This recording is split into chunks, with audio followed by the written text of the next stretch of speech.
Hoy nos toca ver la primer parasitosis causada por un protozoario del filum apicomplexa. Es una parasitosis emergente que está adquiriendo importancia debido a que afecta sobre todo a individuos inmunocomprometidos, como los pacientes con VIH-Sida, y a niños menores de 5 años. Se trata de la criptosporidiosis, la cual es una parasitosis que afecta el tracto digestivo y ocasiona una diarrea secretora acuosa. Esta parasitosis es causada por protozoarios que pertenecen al género Cryptosporidium. La criptosporidiosis es una de las causas no virales más importantes de diarrea en humanos y en animales a nivel mundial. El sistema inmunológico del individuo va a jugar un papel muy importante en el desarrollo de las manifestaciones clínicas. Por ejemplo, en los pacientes inmunocompetentes, esta parasitosis se autolimita, mientras que en los pacientes inmunocomprometidos, la criptosporidiosis puede progresar hasta choque hipovolémico y muerte del individuo. Cryptosporidium, como ya les mencioné, es un protozoario que se clasifica dentro del filum apicomplexa. Una característica morfológica que clasifica a los protozoarios como apicomplejos es la presencia de un complejo o aparato apical. Este complejo apical está constituido por estructuras llamadas micronemas, por róptrias, uno o dos anillos polares y en algunas especies un conoide que se encuentra dentro del anillo polar. El complejo apical le va a permitir a estos protozoarios invadir y parasitar las células del hospedero. Cryptosporidium carece de órganos de locomoción. Las fases móviles del parásito pueden desplazarse por deslizamiento, pero en general no presentan mayor movilidad. Cryptosporidium es un parásito intracelular obligado, pero es epicelular. Eso significa que si bien se encuentra dentro de la célula, se va a localizar extracitoplasmáticamente dentro de una vacuola parasitófora que formó gracias al complejo apical, y esa vacuola parasitófora, como pueden observarlo en la imagen, va a permanecer en el borde de las microvellosidades intestinales. Cryptosporidium es un parásito monoxeno, lo que significa que requiere de un solo hospedero para desarrollarse completamente. El ciclo de vida de este parásito es complejo, ya que se multiplica tanto asexualmente por esquizogonia, conocida también como merogonia, y también puede reproducirse sexualmente por gametogonia y por esporogonia. Los oquistes de pared gruesa que se excretan junto con las heces de los individuos parasitados son la fase infectante. Estos oquistes de pared gruesa, cuando salen con las heces, lo hacen ya esporulados. Esto significa que en su interior van a contener 4 esporozoitos. Cuando salen, ya están listos para infectar al hospedero. Cryptosporidium es un parásito que pertenece a la subclase Coccidia. Por esta razón, a este protozoario, junto con otros como Sarcocystis, Isospora belli o Ciclospora cayetanensis, se les llama coccidios. Se conocen alrededor de 20 especies diferentes de Cryptosporidium que causan infecciones ya sea moderadas o severas en el hombre. Las principales especies patógenas para el humano son Cryptosporidium hominis y Cryptosporidium parvum. Hominis causa el 70% de las infecciones, mientras que parvum el 20%. Otras especies como Meleagridis, canis y felis causan el 10% restante. Cryptosporidium hominis es un patógeno exclusivo del hombre y como ya vimos, hay especies zoonóticas en donde se ha demostrado transmisión cruzada con el hombre, Parvum, Meleagridis, canis y felis. Mientras que hay Cryptosporidium que parasitan aves y reptiles que no pueden infectar mamíferos ni viceversa. Cryptosporidium fue descrito por Teiser en 1907 en el estómago de ratones. A raíz de ese hallazgo, Cryptosporidium fue reportado en un amplio rango de animales vertebrados, domésticos y silvestres. Por ejemplo, en los años 50 se asoció con enfermedades diarreicas en aves de corral. Su importancia como patógeno humano se reconoció en 1976 cuando se diagnosticó en 2 pacientes con diarrea acuosa. A partir de entonces se identificó con mayor frecuencia, particularmente en sujetos inmunodeprimidos, y también se identificó en brotes epidémicos por la ingesta de agua contaminada. Esta forma de transmisión con agua contaminada cobró relevancia cuando en la década de los 90 se documentó el mayor brote en Estados Unidos por la contaminación del lago Michigan y se presentaron 400,000 infectados con 67 muertes. La vía de transmisión de la criptosporidiosis es fecal-oral, a través de agua o alimentos contaminados con o quistes que son infectantes desde el momento en que son eliminados junto con la materia fecal del hospedero. Tal vez, como les mencioné en la diapositiva anterior, uno de los principales modos de transmisión sea por agua contaminada. Se han registrado más de 200 brotes epidémicos por esa vía, lo cual pudiera deberse a que el parásito resiste los desinfectantes y concentraciones de estos que son utilizados de manera común. También se ha demostrado la transmisión de persona a persona, lo cual se ve favorecido en condiciones de hacinamiento, como se observa en guarderías y nosocomios. Debido a que los oquistes de Cryptosporidium permanecen viables en agua de mar durante un año, se ha documentado la transmisión por la ingesta de mariscos o moluscos bivalvos como ostiones, almejas y mejillones. Estos oquistes sobreviven por más de 4 meses a 4 grados centígrados. Solo pueden ser destruidos a temperaturas de congelación de menos 20 grados centígrados o superiores a 65 grados centígrados por 30 minutos o más. En lo que respecta a la epidemiología, la criptosporidiosis se considera una de las causas más frecuentes de diarrea en países que cuentan con datos estadísticos y epidemiológicos sólidos. Es una enfermedad cosmopolita con mayor frecuencia en zonas con clima tropical o templado. La infección crónica ha sido relacionada principalmente con el síndrome de inmunodeficiencia adquirida, pero las infecciones en sujetos inmunocompetentes han aumentado de manera importante en los últimos años. Actualmente se considera que se presentan cada año 8 millones de casos nuevos. En los países desarrollados, la parasitosis se presenta principalmente en forma de brotes epidémicos debido a la contaminación de las redes de agua potable o de las aguas recreativas. Excluyendo los brotes epidémicos específicos y a los sujetos con SIDA, la prevalencia en estos países oscila entre el 0.1 y el 27%, mientras que en países en vías de desarrollo los resultados varían de entre 0.1 y 31%. En México se desconoce la prevalencia nacional.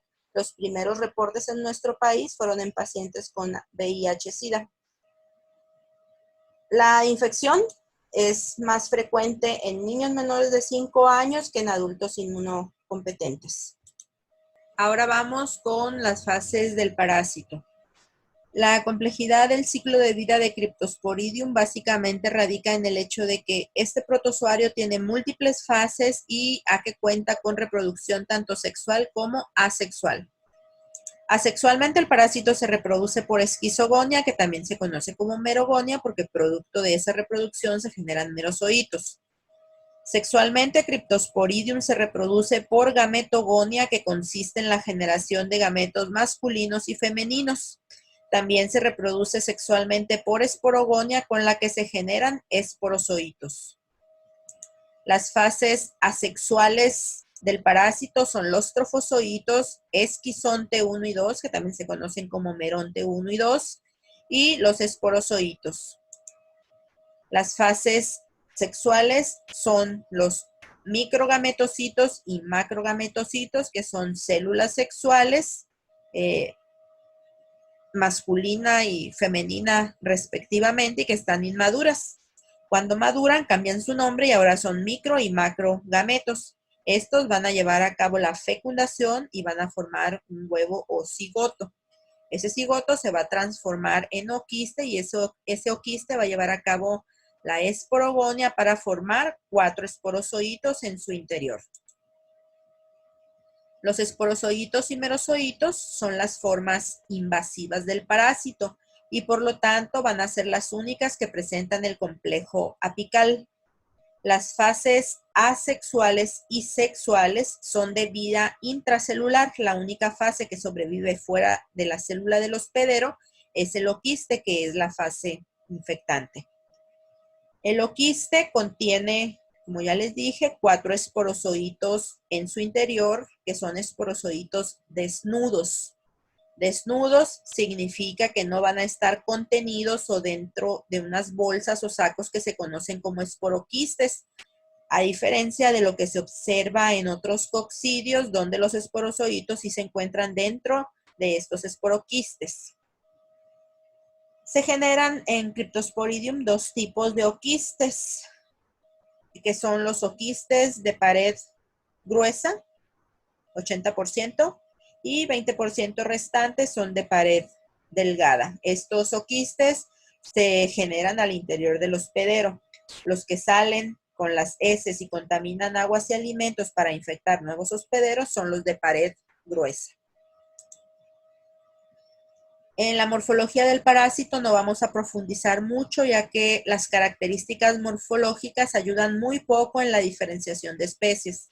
La mayoría de los oquistes son esféricos o elípticos y miden entre 4 y 6 micras.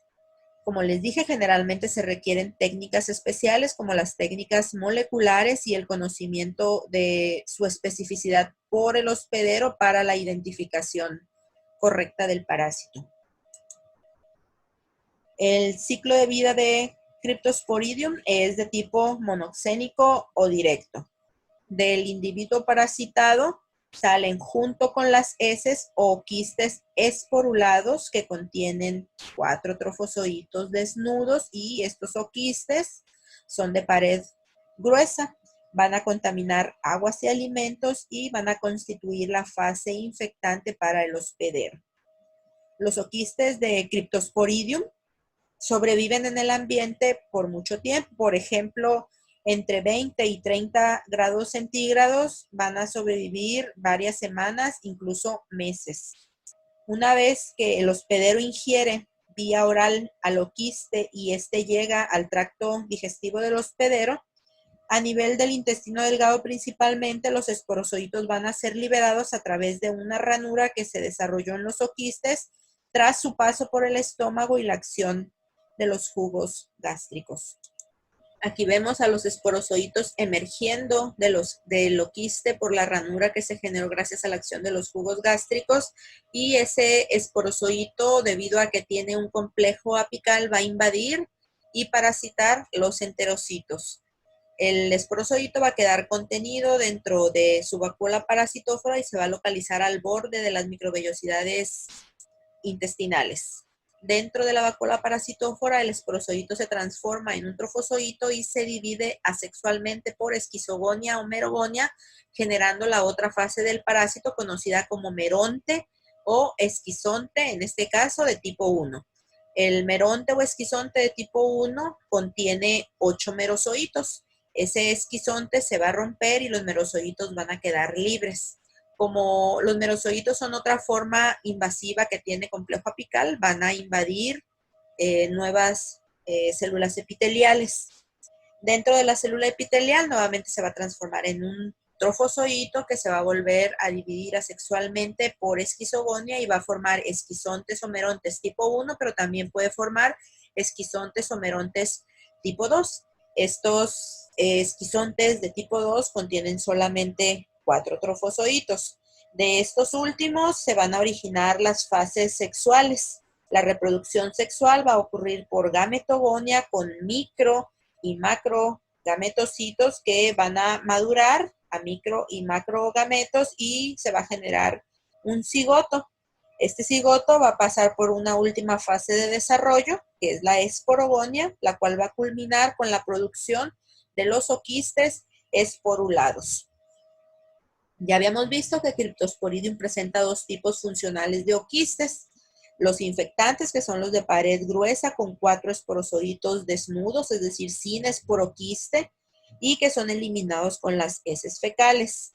Y están los oquistes también de pared delgada, que están involucrados en un proceso de autoinfección intestinal, porque estos, al quedarse en el interior del individuo, pues pueden romperse, y de la misma manera los esporozoitos que queden libres van a ir a invadir enterocitos. Las 3 fases de reproducción que les mencioné, es decir, la esquizogonia, la gametogonia y la esporogonia, abarcan de 12 a 24 horas con una nueva generación de parásitos y formas autoinfectantes en cada ocasión. Ante tal número de organismos, no es de extrañar que en sujetos inmunocomprometidos las formas parasitarias puedan extenderse hasta los conductos biliares y pancreáticos, al estómago y al tracto respiratorio también. Esta imagen se las puse solamente por si tienen algún problema con el inglés, porque la diapositiva anterior, como pudieron darse cuenta, está en inglés. Esto es lo mismo, solamente que ya están todos los nombres en español. Los esporozoitos, que son estos que están aquí, poseen este complejo apical, también los merozoitos, recuerden, porque también son fase que invade. Este complejo apical es auxiliar en la adhesión y en la invasión de la membrana de las células blanco del hospedero. Este complejo va a envolver a las formas invasivas del parásito y va a dar lugar a la vacuola parasitófora. Esa vacuola parasitófora va a englobar al esporozoito en un nicho protector especial dentro de la célula, pero recordemos que no está de manera intracitoplasmática. Gracias a esta vacuola, el parásito va a poder nutrirse y reproducirse. Y aquí podemos ver al parásito. Este es Cryptosporidium en las vellosidades intestinales.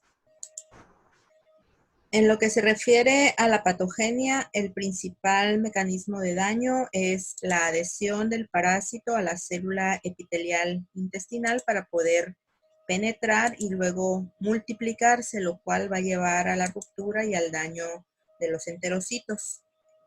En la adhesión, entre otros factores, se contemplan lectinas y glucoproteínas semejantes a la mucina.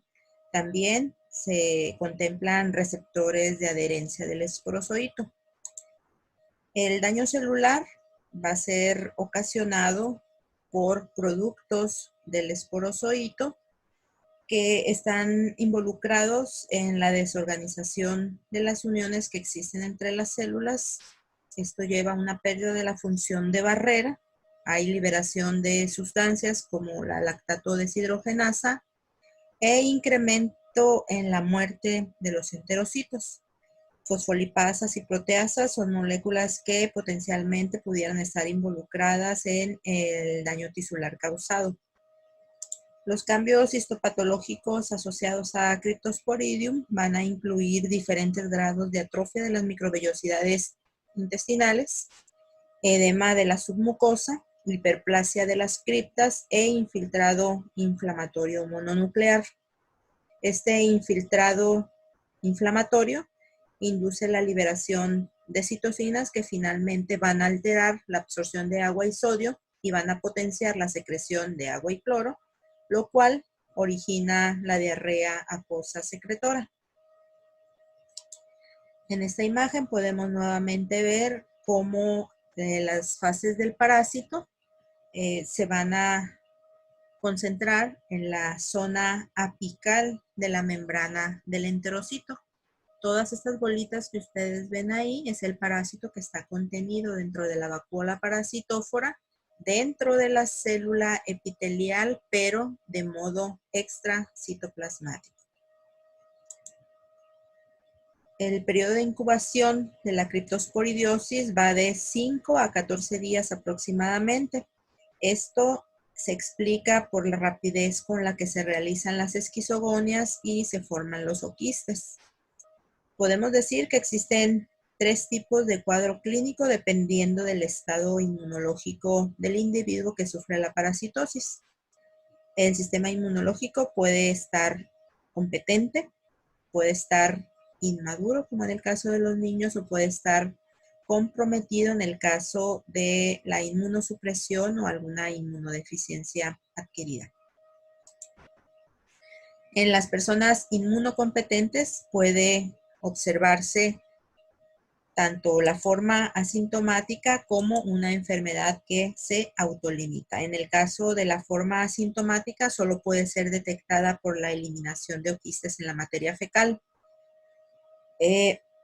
La enfermedad autolimitada tiene una duración entre 2 y 14 días, aunque pudiera prolongarse por hasta un mes. Los síntomas que se pueden observar en esta enfermedad autolimitada van a incluir diarrea acuosa, que puede ser de tipo coleriforme, ocasionalmente explosiva y fétida. El individuo puede presentar también dolor abdominal, flatulencia, vómito, anorexia, pérdida de peso. En los niños menores de 5 años es más frecuente un cuadro severo que incluye evacuaciones acuosas, ocasionalmente con moco, pero sin sangre. El niño va a presentar también dolor abdominal, vómito, flatulencia, mialgias, malestar general y algún grado de deshidratación y desequilibrio electrolítico. Los niños con criptosporidiosis generalmente pueden presentar retardo en el crecimiento. La duración de los síntomas en los niños puede ser de 1 a 2 semanas y la eliminación de los oquistes va a persistir por 1 hasta 4 semanas. Las manifestaciones clínicas agudas serán más severas si el paciente está inmunodeprimido o si presenta alguna inmunodeficiencia adquirida. Dichas manifestaciones se van a iniciar con diarrea acuosa secretora que puede presentarse de manera profusa. Puede ser de 10 litros de heces líquidas por día o en casos extremos se ha reportado hasta 25 litros en 24 horas. Esa pérdida lleva a deshidratación, choque hipovolémico y muerte. Este tipo de cuadro clínico se asocia con frecuencia a pacientes con SIDA, quienes pueden presentar una diarrea crónica de manera intermitente. Los episodios en los que se presenta esta diarrea crónica pueden ser de hasta 30 días y va a haber recurrencia de la diarrea. En estos pacientes, la criptosporidiosis se puede diseminar por todo el tubo digestivo. Cuando el paciente logra sobrevivir a la infección aguda, son los ciclos de autoinfección interna que originan los oquistes de pared delgada, que son los que no se arrojaban con las heces, recuerden. Y estos oquistes de pared delgada son los que originan la diarrea crónica con la que convive el paciente durante muchos años. El desequilibrio hidroelectrolítico suele ser severo. Estos pacientes pueden desarrollar la parasitosis fulminante, sobre todo aquellos sujetos que tienen cuentas de linfocitos TCD4 positivos menores a 50 a 100 por microlitro de sangre. Esos individuos presentan también un síndrome de mala absorción muy importante. La enfermedad extraintestinal va a conllevar morbilidad y mortalidad importantes. Los sitios de diseminación extraintestinal más frecuentes son la vesícula biliar, el tracto respiratorio, el hígado y el páncreas. Se ha reportado una mortalidad de aproximadamente el 50% de estos individuos a los 6 meses posteriores al inicio de la infección. El diagnóstico se va a enfocar en la demostración de oquistes en la materia fecal. Si las muestras no se van a analizar de manera inmediata, pueden ser preservadas con algunas soluciones, como por ejemplo formol al 10%. Para el diagnóstico pueden emplearse técnicas de concentración coproparasitoscópicas como las de flotación de heces con sacarosa, las de sedimentación de Ritchie, las de flotación con sulfato de zinc o con cloruro de sodio saturado, pero en general estas técnicas coproparasitoscópicas no son tan recomendables porque no ayudan mucho a precisar la identificación del parásito y es posible confundirlo con otros microorganismos debido al tamaño pequeño del oquiste que oscila entre 4 y 6 micras de diámetro. Lo ideal es que ese concentrado que ya se logró con las técnicas anteriormente mencionadas se utilice para realizar un extendido de materia fecal y realizar posteriormente una tinción ácida con la técnica de Kim-Jones en frío o en caliente con Sil-Nielsen. En ambos casos se van a obtener oquistes teñidos de un color rojo. También puede utilizarse la técnica de Conatin, que permite concentrar a los oquistes mediante la técnica de Ritchie. Luego se aclaran los parásitos con hidróxido de sodio y finalmente se emplea la técnica de Kim-Jones. Al observar al microscopio las muestras pueden descubrirse los esporozoitos contenidos en el oquiste. También se pueden utilizar para el diagnóstico técnicas moleculares o técnicas inmunológicas como ELISA, inmunofluorescencia, aglutinación. Como parte del tratamiento de los individuos con criptosporidiosis es necesario mantener el equilibrio hidroelectrolítico tanto en sujetos inmunocompetentes como en los inmunodeprimidos. En algunos pacientes va a ser necesaria la alimentación parenteral por la mala absorción que se observa. Fundamentalmente el tratamiento va a consistir en medidas de sostén. Los pacientes que tienen SIDA deben iniciar o reiniciar su tratamiento con antirretrovirales.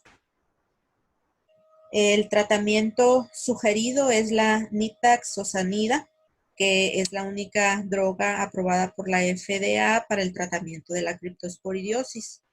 Si no se cuenta con ella, puede emplearse paramomicina. Sin embargo, el tratamiento en general no es óptimo debido a la acción protectora que ejerce la vacuola parasitófora en la que se encuentra Cryptosporidium al interior del enterocito. Esto no permite que el fármaco pueda penetrar completamente para eliminar al parásito.